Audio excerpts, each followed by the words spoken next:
Welcome back at VR enthusiasts to Work in the Verse. Thor here, and in this episode, I'm going to talk about the number one pain I've felt with the Quest 3, the stock head strap. First, we'll do the unboxing, talk about a hint to make it easier to install, and then my first impressions, and most importantly, does this alleviate the pain I was experiencing? All right, so let's go ahead and do our unboxing of our head strap and see how this works. Go ahead and slide this over.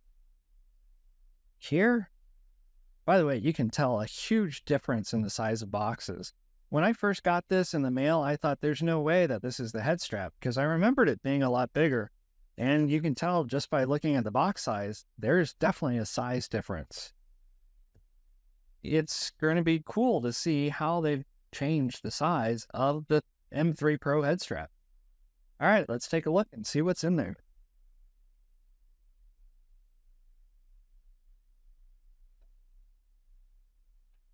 All right, so they've got installation instructions, which is really hard to read through the Quest 3 headset, but at least we can take a look and see what it looks like. Ah, a little nice packaging, man. That out. Sure. Oh, okay, so this is kind of neat how they did that. They put it in two pieces. I remember the Quest 2 one was really one bigger piece. This is the stock leather strap that they have in here. Also, you can see the leather here as well. It's very nice.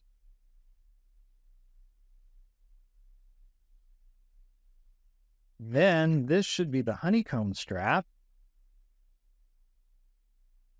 And there's two pieces to that.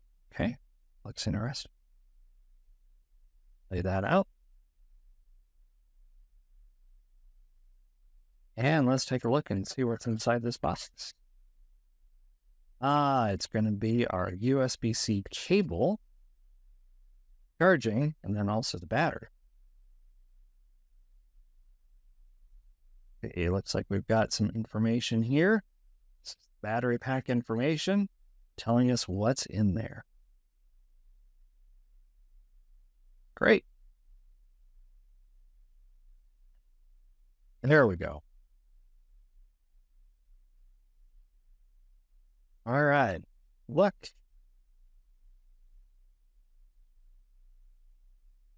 Hey, it looks pretty great. Feels nice, not too heavy. And hopefully you can read it better than I can.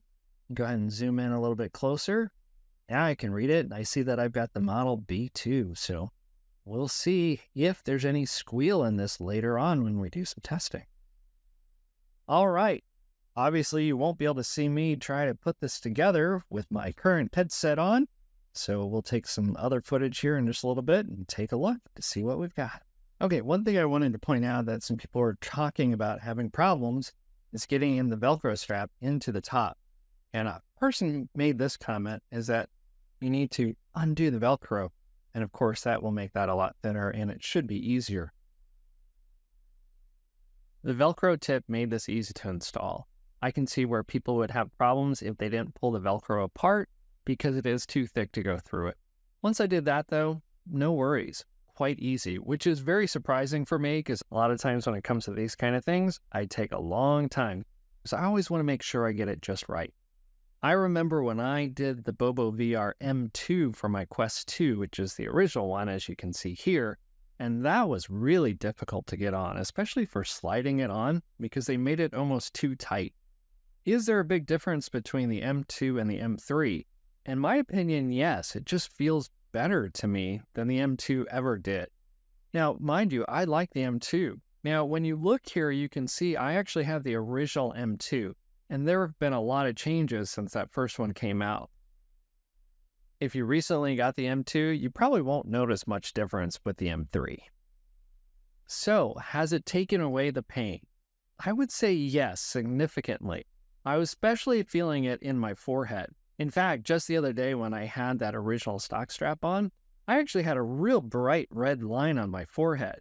So a lot different than the old days where you had the goggle eyes, but now it's a band on your forehead.